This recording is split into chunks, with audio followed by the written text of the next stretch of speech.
राधे राधे दोस्तों। आज मैं आपको एक बहुत अच्छी कहानी सुनाने जा रही हूँ। अगर आपको मेरी कहानी अच्छी लगे तो मेरे चैनल को लाइक, सब्सक्राइब और शेयर जरूर करें। नई नवेली बहू स्वाति को आए हुए महीना भर भी नहीं हुआ था, पर पता नहीं क्यों चेहरे पर नूर नजर नहीं आता था। शायद किसी बात से नाराज है। हर पल यही प्रतीत होता था। सास रोहिणी जी ने भी बार बार पूछने की कोशिश की, पर हर बार स्वाति टाल जाती। रोहिणी जी भी यह सोचती कि शायद नई नई शादी हुई है, नए घर में मन नहीं लग रहा होगा, इसीलिए शायद बहुत ज़्यादा किसी से बात नहीं करती है और चुप चुप रहती है। एक दिन अचानक बिना बताए स्वाति को लेने उसका भाई आ गया। अभी नई नई शादी हुई थी, इसी कारण से रोहिणी जी ने भी मना नहीं किया। बहू के जाने के बाद रोहिणी जी ने अपने बेटे केशव से पूछा, बेटा क्या बात है? बहू बहुत चुप चुप रहती है और चेहरे से भी लगता है जैसे कोई नाराजगी हो। कोई बात है क्या? पता नहीं मम्मी, मुझे तो ऐसा नहीं लगता, केशव ने जवाब दिया। शायद मेरी गलतफहमी हो। फिर भी एक बार मन ठिठोल कर देख, क्या पता मुझसे ना बोल पा रही हो, तुझसे बोल दे। ठीक है, जब आएगी तब बता, तब पूछ लूंगा। शाम को जब केशव घर आया तो देखा रोहिणी जी उदास बैठी हैं। उन्हें यूं उदास देखकर केशव ने पूछा, क्या हुआ माँ, आप ऐसे उदास क्यों बैठी हो? केशव के सवाल पर रोहिणी जी ने उसकी तरफ नज़र उठाकर देखा और कहा, बेटा कल संडे है, तू एक काम कर, जो सामान तेरे वो है मायके से आया है, उसे अपने कमरे में शिफ्ट कर ले। मैं तेरे कमरे में शिफ्ट हो जाती हूँ। अरे अचानक से कमरा शिफ्ट करने की कहाँ से बात आ गई? और क्या परेशानी है जो कमरा शिफ्ट कर रही हो? केशव रोहिणी जी के पास बैठते हुए बोला, बेटा मैं अकेली ही तो जीव हूँ, तेरे पापा हैं नहीं, भला इतने बड़े कमरे का मैं क्या करूँगी? इसीलिए बड़ा कमरा तू ले ले और मेरा कमरा और अपना कमरा मुझे दे दे और मेरा सामान उस कमरे में शिफ्ट कर दे। अरे माँ रहने दो ना, क्या ज़रूरत है, आराम से रह तो रहे हैं, वैसे भी स्वाति है नहीं, वो क्या सोचेगी कि लोग क्या सोचेंगे कि नई नवेली बहू के आते ही माँ का कमरा छीन लिया? प्रमोद केशव हंसते हुए बोला। उसकी बात सुनकर रोहिणी जी चुप हो गई, पर दूसरे दिन केशव के पीछे पड़कर उन्होंने कमरा शिफ्ट करवा ही दिया। जब सब सामान कमरे में शिफ्ट हो गया तो रोहिणी जी बोली, बेटा एक काम कर, तेरे ससुराल से जो सोफे आए हैं वो भी यही कमरे में ले ले रख ले। उनकी बात सुनकर केशव बोला, माँ तुम्हारे दिमाग में है क्या, चल क्या रहा है? पड़े रहने दो ना बाहर, मेहमान आएंगे तो बाहर बैठने के काम भी आएंगे। अरे पर हमारे पास अपने भी तो सोफे हैं, वो रख लेंगे हॉल में। अरे माँ कैसी बात कर रही हो, नए सोफे हैं, हॉल में ज़्यादा अच्छे लगेंगे। नहीं नहीं, बहू के नए सोफे हैं, उसके कमरे में ही अच्छे लगेंगे। उनकी बात सुनकर केशव एक पल के लिए चुप हुआ, फिर बोला, किसी ने कुछ कहा है क्या? अचानक से केशव का सवाल सुनकर रोहिणी जी घबरा गईं। फिर बोली, नहीं नहीं, किसी ने कुछ नहीं कहा, बस उसे कमरे में रख दो। आखिरकार सोफे स्वाति और केशव के कमरे में शिफ्ट करा दिए। दूसरे दिन केशव जब घर आया तो देखा स्वाति आ चुकी। केशव को बड़ी हैरानी हुई, क्योंकि साक्षी का भी कुछ दिन आने का बिल्कुल मूड नहीं था। अक्सर केशव नोटिस करता था कि स्वाति और रोहिणी जी के बीच में अजीब सा तनाव था। दोनों खुलकर बात नहीं करती थीं। कुछ दिनों बाद स्वाति दोबारा मायके गई। उस दिन भी केशव जब शाम को घर लौटा तो रोहिणी जी ने चुपचाप उदास बैठे हुए देखा। केशव ने फिर इसका कारण पूछा तो रोहिणी जी ने कहा, बेटा तू पूजा घर मेरे कमरे में शिफ्ट कर दे, कम से कम सुबह मैं जब पूजा करूँगी तो तुम लोगों को डिस्टर्ब ना हो। अरे तुम्हें किसने कहा माँ कि हम सुबह डिस्टर्ब होते हैं? उसकी बात सुनते ही रोहिणी जी एकदम से हड़बड़ा गईं। अरे वो किसी ने नहीं कहा। पर क्या मुझे दिखता नहीं है? तुम लोग भी डिस्टर्ब होते होगे। बस तू तो पूजा घर मेरे कमरे में शिफ्ट कर दे। इससे पहले कि केशव कुछ पूछता, रोहिणी जी ऐसा कहकर रसोई में केशव के लिए चाय बनाने चली गई। अब केशव के मन में भी हलचल सी होने लगी। आखिर कुछ तो है। जब भी स्वाति मायके जाती तभी माँ ये अजीब सी क्यों जिद करती। पहले कमरा और अब पूजा घर। जब स्वाति घर पर होती तब भी माँ और उसके बीच में अजीब सा तनाव लगता है। कुछ तो बात है, पर माँ बताती नहीं है। वही सोफे फिर वहीं सोफे फिर और रोहिणी जी का फोन पड़ा हुआ था। केशव ने उठाकर चेक किया तो उसमें शाम को स्वाति की मम्मी का फोन आया हुआ था। केशव को फोन आया हुआ देखकर कुछ गड़बड़ लगी तो उसने दोबारा रोहिणी जी से पूछा भी, पर वो टाल गई। आखिरकार उनकी जिद के कारण केशव को पूजा घर भी उनके कमरे में शिफ्ट करना पड़ा। और दूसरे दिन केशव जब घर लौटा, वाकई वो देखकर हैरान रह गया कि स्वाति मायके से आ गई।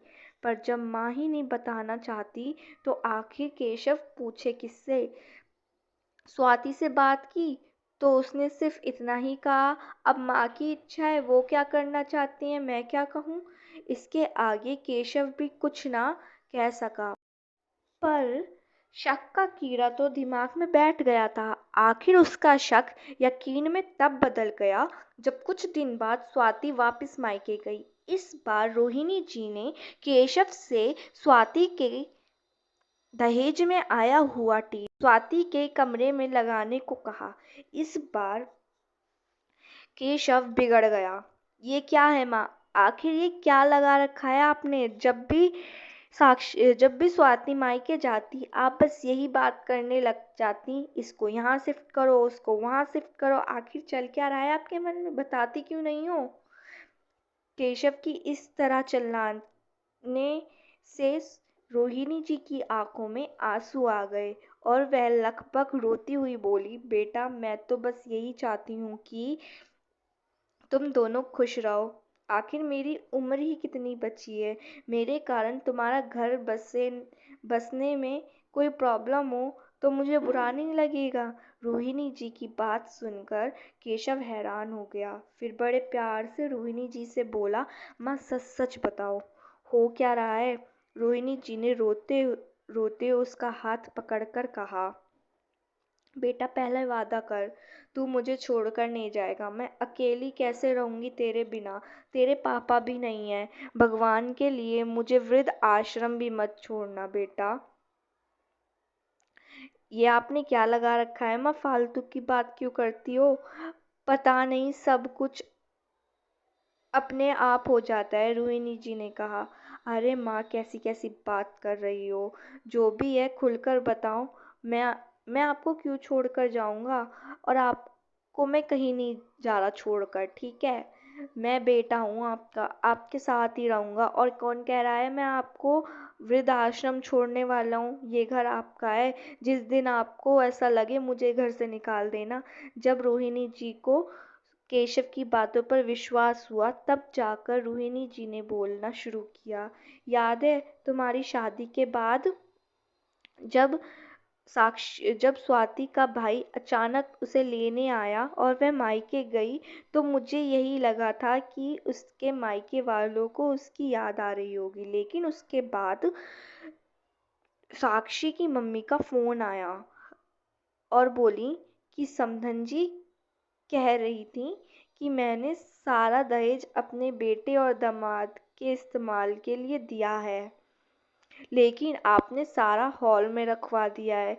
फिर एक पलंग, अलमारी और ड्रेसिंग उनके कमरे में रखा है।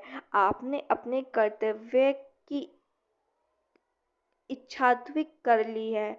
आपकी तो उम्र हो गई है, आप उस सामान का आखिर करेंगे क्या? लेकिन कम से कम बच्चों की इच्छाओं को तो बच्चों की इच्छाओं का तो सम्मान कीजिए। अब तो मेरी बेटी उस घर में तभी आएगी जब उसके कमरे में ये सारा सामान सजेगा। अब तू ही बता बेटा कि तेरी उस छोटे से कमरे में सारा सामान कैसे आता। इसीलिए मैंने तुझसे कहा कि मेरे सामान तेरे कमरे में शिफ्ट कर दे और तू मेरा कमरा ले ले। कम से कम बहू का दहेज का सामान तो आ ही जाएगा। लेकिन जब स्वाति दूसरी बार मायके गई तब भी मुझे यही लगा कि उसके माता पिता की याद आ रही होगी, लेकिन यह भी मेरी गलतफहमी ही साबित हुई। स्वाति वहां पहुंची ही थी कि थोड़ी देर बाद उसकी माँ का फोन आ गया। कहने लगी कि स्वाति को मेरे कारण अपनी गृहस्थी बसाने में दिक्कत आ रही है। बेचारी उनकी बेटी कुछ कह नहीं पाती और आपका बेटा आपका लिहाज कर जाता है। इसका मतलब यह नहीं है कि आप उनका जीना दुश्वाहन कर दें। आप तो सुबह सुबह अपने पूजा पाठ करने बैठ जाती है, लेकिन मेरी बेटी की तो नींद खराब हो जाती है। देखिए समदन जी, समझाना मेरा फर्ज है। आप तो अभी अभी नई सास बनी हो, पर मुझे तो 2 बहुएं रखने का तजुर्बा है। बाकी आपकी मर्जी। अब समाधान अब समधन जी ने तुम्हारा ही नाम ले लिया था, तो मुझे लगा कि तुम्हारी भी इसमें राज़ेमंदी है। इसीलिए मैंने पूजा घर भी अपने कमरे में शिफ्ट करा लिया। लेकिन आज सिर्फ एक एलईडी के लिए उन्होंने मुझे इतना कुछ सुना दिया। कहते कहते रोहिणी जी जोर जोर से रोने लगी। केशव खूब देर तक तो माँ को चुप कराने की कोशिश करता रहा। उसके बाद केशव उठकर रसोई में गया और पानी का गिलास भरकर ले आया और रोहिणी जी को देकर चुप कराते हुए बोला, क्या कहा माँ उन लोगों ने? मुझे सब कुछ बताओ, मैं भी तो देखूं कौन किस हद तक जा सकता है। आखिर रोहिणी जी थोड़ी तसल्ली खाकर बोली। समदन जी ने कहा कि इस उम्र में क्यों मोह माया के चक्कर में पड़े पड़े हो। मैंने एलईडी मेरी बेटी के दहेज में यह सोचकर दी थी कि मेरी बेटी दामाद एलईडी पर अपने कमरे में आराम से मूवी देखेंगे। वो लोग तो इसका कोई फ़ायदा उठा ही नहीं पाते। आपने तो एलईडी हॉल में लगवा दी। मेरी बेटी दामाद की मूवी की जगह इस पर आपके सत्संग चलते हैं। आपको कुछ समझ में नहीं आता क्या? उनकी भी जिंदगी है। अगर पानी सिर से ऊपर निकल गया तो कहीं ऐसा ना हो कि बेटा बहू आपको छोड़कर अपना बंदोबस्त कहीं और कर लें या फिर आपको वृद्धाश्रम छोड़ आए। गलती सारी आपकी होगी, लेकिन बदनामी मेरी बेटी की हो जाएगी। अब तू ही बता बेटा, मैंने उस समय भी तुझे कितना कहा था कि एलईडी अपने कमरे में लगा ले, लेकिन तू ही नहीं माना। मेरी क्या गलती? अब तो जब भी समदन जी का फ़ोन आता है या स्वाति मायके जाती है तो मुझे घबराहट सी होने लगती है कि अब क्या नया बखेड़ा होने वाला है। तेरे पापा के जाने के बाद मैंने बहुत संघर्ष कर कर तुझे पाला है। सारे रिश्तेदार साथ छोड़ चुके थे। सोचा था पूरी ज़िंदगी संघर्ष करते हुए कम से कम तेरी शादी के बाद सुकून से कुछ पल जी लूँगी, पर सच कहूँ तो अब मुझे बहुत डर लगता है। कहते कहते रोहिणी जी के हाथ कांपने लगे और जीभ लड़खड़ाने लगी। यह देखकर केशव को अपनी माँ पर तरस तो और स्वाति और उसकी माँ पर बहुत गुस्सा आ रहा था। क्या हालत कर दी उन लोगों ने मेरी माँ की। जैसे तैसे अपने गुस्से को कंट्रोल करते हुए केशव रोहिणी जी को हिम्मत देते हुए बोला, माँ आपको मुझ पर बिल्कुल भी भरोसा नहीं रहा। शुरुआत में ही आपको मुझे सब बता देना चाहिए था। ना बेवजह आप इतनी परेशान होती। अगर शुरुआत में ही आप बोल देती तो उसका हल अभी तक निकल जाता। नहीं बेटा, ऐसी बात नहीं है। समदन जी की इस तरह बातें करते हुए मुझे लगा कि शायद इसमें तेरी भी राज़ेमंदी है। 1-2 बार सोचा भी था कि तुझसे पूछ लूँ, फिर मुझे लगा कि सामान शिफ्ट करने से ही सही समस्या का हल निकल रहा है तो गलत क्या है। पर इस बार तो समधन जी कुछ ज़्यादा ही बोल गईं। रोहिणी जी मैं अपनी तरफ से सफाई दी। वो अगर ज़्यादा बोलती नहीं तो वो अगर ज़्यादा बोलती नहीं तो पर कोई बात नहीं, देर से ही सही, आखिर पता तो चला कि हमारे साथ क्यों क्या कर रही हैं। आप परेशान मत होना माँ, अब इसका निर्णय तो मैं बहुत जल्दी ही निकाल लूँगा। केशव की बात सुनकर रोहिणी जी की घबराती हुई बोली, नहीं नहीं बेटा, तू ऐसा कोई कदम मत उठाना जिससे कोई समस्या खड़ी हो, मेरे कारण तेरी गृहस्थी खराब हो। मैं बिल्कुल नहीं चाहूँगी। माँ, गृहस्थी किसी एक इंसान के भरोसे से नहीं चलती, इसमें दोनों लोगों का बराबर योगदान होता है। पर यहाँ तुम्हारी बहू योगदान देना नहीं चाहती बल्कि सिर्फ लेना चाहती है, तो उसे उसी की भाषा में समझाना पड़ेगा। विश्वास करो माँ, इस रिश्ते को सिर्फ एक मौका और दे रहा हूँ, नहीं तो जिस तरह का ये रिश्ता है ना, इसका टूट जाना ही बेहतर है, क्योंकि ज़िंदगी भर के दुख से एक बार का दुख बेहतर होता है। बस अपने बेटे पर विश्वास रखिए, कल का दिन कुछ अलग कहानी लिख कर आएगा। केशव की इन बातों से रोहिणी जी को काफ़ी हिम्मत मिली। दूसरे दिन जब रोहिणी जी उठी तो देखा केशव जाग चुका था और फ़ोन पर किसी से बात कर रहा था। थोड़ी देर बाद रोहिणी जी चाय बनाकर ले आई और दोनों माँ बेटे चाय पीने बैठ गए। इतने में दरवाजे की डोरबेल बजी। रोहिणी जी ने जाकर दरवाज़ा खोला तो सामने 3 लोग खड़े थे। रोहिणी जी ने हैरानी से उन लोगों से पूछा, आपको किससे मिलना है? तो उनमें से एक लड़का बोला, मैडम, हमें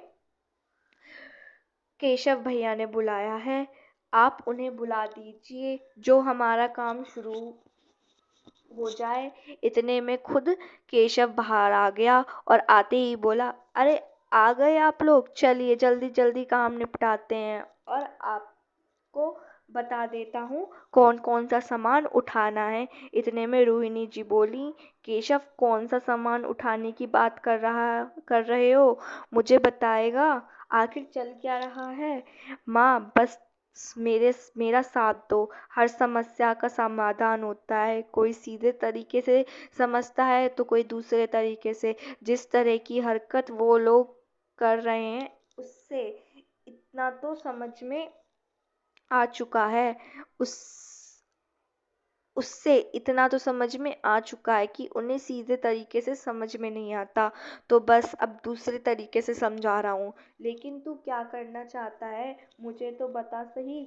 अभी अभी रोहिणी जी अपने बेटे से पूछे जा रही थी। माँ, बस 1 मिनट, मैं अभी आया, कहकर केशव उन लड़कों को कुछ समझा कर आ गया और आकर रोहिणी जी से बोला, माँ, मुझ पर विश्वास रखो और मेरा साथ दो, थोड़ा सख्त तो आपको भी बनाना पड़ेगा, बस इतना विश्वास दिलाता हूँ कि गलत कुछ नहीं होगा। फिर केशव ने अपनी योजना माँ को समझाई। सुनकर रोहिणी जी बोली, सब ठीक तो होगा ना? अभी भी अपनी माँ को हैरान परेशान देखकर केशव बोला, अरे माँ, क्यों टेंशन ले रही हो, आर या पार, बस अब हिम्मत बनाए रखना, कहकर केशव अपनी योजना पर अमल करने लगा। 2 घंटे बाद केशव अपने ससुराल के दरवाजे पर था। जैसे ही उसने दरवाज़ा खटखटाया, बड़े साले साहब ने खटखट आकर दरवाज़ा खोला। उस समय घर के लोग नाश्ता कर रहे थे। उसे घर आया देखकर सब लोग हैरान रह गए। रोहिन स्वाति की दोनों भाभी भी रसोई से निकल कर बाहर आ गईं। वहीं खुद स्वाति और उसकी माँ उसे वहां देखकर हैरान थे। इतने में ससुर जी बोले, अरे केशव बेटा, आज अचानक आप यहाँ, सब खैरियत तो है? हाँ हाँ पापा जी, आप फिक्र मत कीजिए, सब खैरियत ही है।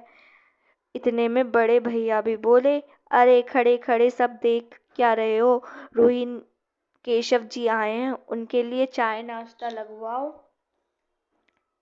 रोहित केशव ने बड़ी विनम्रता के साथ हाथ जोड़कर कहा, नहीं भैया, मैं नाश्ता नहीं करूँगा, अभी मैं जल्दी में हूँ, ऑफिस भी जाना है। वो तो मैं ये सामान यहीं रखवाने आया था। केशव की बात सुनकर सब आश्चर्य से एक दूसरे की शक्ल देखने लगे। आखिर स्वाति की माँ ने कहा, दामाद जी, कौन सा सामान रखने की बात कर रहे हो आप? उनकी बात सुनकर केशव मुस्कुराया और बोला, वही जो बाहर ट्रक में है। ट्रक में? सब हैरान रह गए और फटाफट निकलकर बाहर आ गए। देखा तो ट्रक में वो सामान रखा था जो स्वाति के मायके वालों ने उसे दहेज में दिया था। उस सामान को देखकर घर के सब लोग प्रश्नवाचक नजरों से एक दूसरे की तरफ देखने लगे। वहीं स्वाति कभी अपनी माँ को तो कभी पड़ोस के लोगों को वहां खड़ा होकर बातें करते देख स्वाति की मम्मी बोली, दामाद जी, ये क्या हरकत है? आप भला ये सामान यहाँ क्यों लेकर आए हैं? यह सब लाने से पहले आपने एक बार भी नहीं सोचा कि हमारी क्या इज्जत रह जाएगी? देखिए बाहर सब लोग खड़े होकर कैसे बातें कर रहे हैं। स्वाति के पापा भी बोले, दामाद जी, ये सब क्या है? मुझे तो अभी भी कुछ समझ नहीं आ रहा। केशव हाथ जोड़कर समझाते हुए बोला, देखिए ससुर जी, ये दहेज आपकी बेटी का है जिसे आप लोगों ने दिया है, लेकिन वो घर तो मेरी माँ का है जो मेरे पिता ने बनवाया है। अम्मा ने साफ अम्मा ने साफ कह दिया है कि या तो तुम अपना नया मकान खरीद लो या फिर जिसका दहेज है उसके घर पहुंचा दो। मेरे घर में इस दहेज की कोई जगह नहीं है। आखिर जब यह दहेज घर आया है, मेरे चैन और सुकून खो गया है जब से ये आया है। तभी बीच में स्वाति की माँ बोली, आप कहना क्या चाहते हैं? समस्या क्या है आपकी माँ को? केशव मुस्कुरा के बोला, बस यही सासू माँ की, अगर दहेज में आप मकान भी दे देती तो आपकी बेटी को थोड़ी सहूलियत हो जाती। उसे यूं परेशान नहीं होना पड़ता और उसे बार बार यूं मायके आकर नहीं बैठना पड़ता। केशव की बात सुनकर ससुर जी बड़े भैया सासू माँ को घूर कर देख रहे थे। बड़ी दोनों बहुओं की नजर भी सासू माँ पर ही टिकी थी। सासू माँ ने तो चुप रहना ही ठीक समझा। आखिर उनकी पोल जो खुल रही थी वो भी बेटी बहू के सामने। उन्हें समझ में आ गया कि केशव को सब पता चल चुका है और इस बार समधन भी थोड़ी सख्त हो गई हैं। लेकिन इतने में स्वाति भी बोली, मेरे माता पिता की इज्जत की आपको कोई परवाह नहीं है जो आप उनका दिया हुआ दहेज का सामान यहाँ लेकर आ गए? यह भी नहीं सोचा कि मेरे माता पिता के दिल पर क्या बीतेगी? उसकी बात सुनकर केशव बोला, अच्छा बैठकर भी बात होती है क्या? मुझे तो पता नहीं था, क्योंकि तुमने कभी हमसे बात ही नहीं करी। जब भी कोई समस्या आती, पीछे से सासू माँ का फ़ोन करके मेरी माँ को परेशान करती थी, यहाँ तक कि मेरी माँ को धमकी दे डाली कि उनकी बात मानी नहीं तो कल तो बेटा बहू अगले हो जाएंगे, आपको वृद्धाश्रम छोड़ आएंगे। अब तुम्हें मेरी माँ के बारे में ख्याल आया था, तब तुम्हें अब स्वाति से भी कुछ कहने को नहीं था। अब घर के सब की नजरें स्वाति को ही देख रही थी। सासू माँ के बारे में पता जो चल गया था। आखिर बेटी कैसी भी होती है तो बेटी ही है। एक पिता उसका घर टूटने कैसे दे सकता है? उसका घर ना टूटे, इसीलिए ससुर जी हाथ जोड़कर केशव से बोले, माफ करोगे दामाद जी, हमें तो लगता था कि हमारी बेटी हमसे मिलने खुशी खुशी आई है, वो भी आप लोगों की राजीमंदी से। पर आज तक जो सो हो गया, अब आज के बाद ऐसी कोई हरकत नहीं होगी जिसके कारण आपको या समधन जी को परेशानी होना पड़े। अब आप हमारा थोड़ा सा मान रख लीजिए। आप इस दहेज के सामान को यहाँ से रवाना कर दीजिए। अपने ससुर जी के हाथ जोड़ जोड़े देखकर केशव ने उनके हाथों को अपने हाथों में लेकर कहा, माफ करना पापा जी, मैं ये सब करना नहीं चाहता था, पर जिस तरीके से कल मेरी माँ को मैंने रोते देखा, तब जाकर मैंने ये कदम उठाया। आखिरकार ससुर जी ने दहेज के ट्रक को वापस केशव के घर भिजवा दिया और खुद स्वाति और अपनी पत्नी को लेकर केशव के घर की तरफ रवाना हुआ। वहां जाकर समधन जी से माफ़ी मांगी और भविष्य में ऐसा नहीं होगा इसका भी उन्हें विश्वास दिया। धन्यवाद।